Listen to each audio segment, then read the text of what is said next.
2009 तक शमीम हावड़ा के एक शॉपिंग कॉम्प्लेक्स में 3000 रुपए की नौकरी करता था। यहाँ पर उस पर चोरी का भी आरोप लगा, लेकिन 2011 में टीएमसी की सरकार बनते ही वो पार्टी में शामिल हो गया और सिंडिकेट, कट मनी और प्रमोटिंग जैसे काम करने लगा।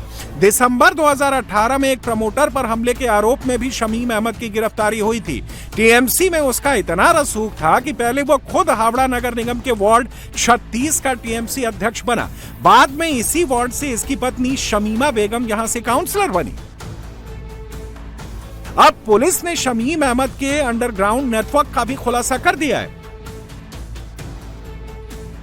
पुलिस ने जब उसके घर पर छापेमारी की तो घर के नीचे बना हुआ एक बड़ा आलीशान अंडरग्राउंड तहखाना मिला। तहखाने के अंदर कई कमरे बने हुए हैं और हर कमरे में महंगे सामान मौजूद हैं। तहखाने में लाखों रुपए की पलंग, हजारों रुपए के गद्दे, शोपीस के लिए कई लग्जरी आइटम मिले हैं। बेड में सोने से जड़े काम किए हुए हैं। तहखाने से ही बाहर नजर रखने का इंतजाम किया गया था। कई सीसीटीवी कैमरे लगाए गए थे। फिर से तृणमूल नेता का कारनामे सामने आया है। इस बार शमीम अहमद, जो कि हावड़ा के शिवपुर इलाके के रहने वाले एक तृणमूल नेता है, जिनके खिलाफ इलाके में दबदबा रखने के लिए वो बमबारी करने और गोली चलाने के भी आरोप लगाए। हाल ही में जब तख्ता पलट हुई राज्य में और उसके बाद अपना दबदबा इलाके में कायम रखने के लिए शमीम अहमद, जो कि हावड़ा के शिवपुर इलाके के रहने वाले हैं, वो बीजेपी के माइनॉरिटी सेल के नेता के ऊपर बम से हमला किया और उसके बाद से वो फरार था।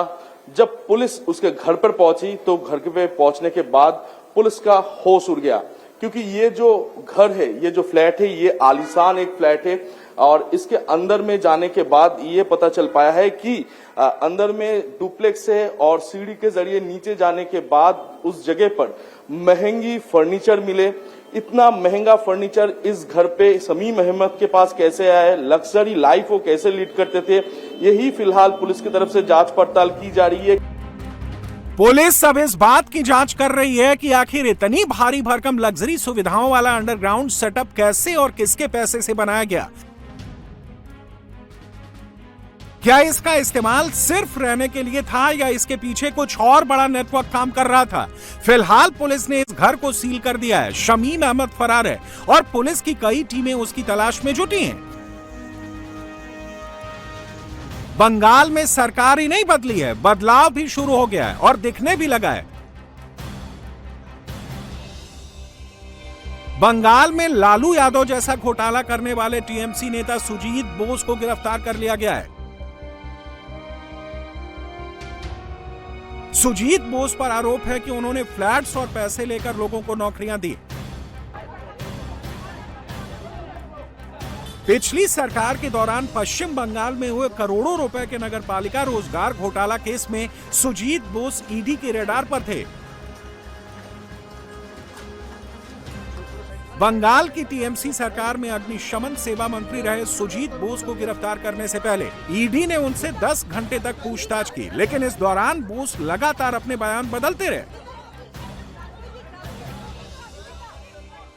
ईडी का दावा है कि नौकरी दिलाने के बदले सुजीत बोस ने कैश लिया और भर्ती के बदले मिले पैसों से कई फ्लैट हासिल किए, जिन्हें ईडी ने सीधे तौर पर अपराध से जुड़ी संपत्ति यानी प्रोसीड्स ऑफ क्राइम माना है।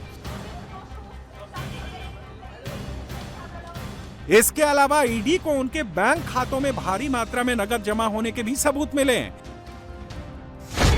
सुजीत बोस ने दक्षिण दमदम नगर पालिका में अलग अलग पदों के लिए 150 उम्मीदवारों की अवैध रूप से सिफारिश की थी। यह घोटाला नगर निकायों में क्लर्क, सफाई कर्मचारी, ड्राइवर और मजदूर जैसे पदों पर भर्ती से जुड़ा हुआ है।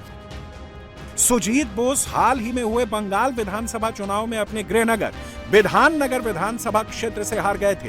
बीजेपी ने आरोप लगाया है कि टीएमसी सरकार के समय खूब घोटाले हुए हैं और जो भी इसके लिए जिम्मेदार है उन्हें कानून के दायरे में लाया जाएगा।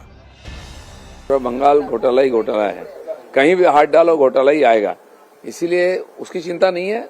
सरकार की व्यवस्था है, कानून है, आदि व्यवस्था, तो जनता की जो अधिकार है दोषियों को सजा देने के लिए, उसका जो प्रक्रिया वो हम करेंगे, बाकी कानून है।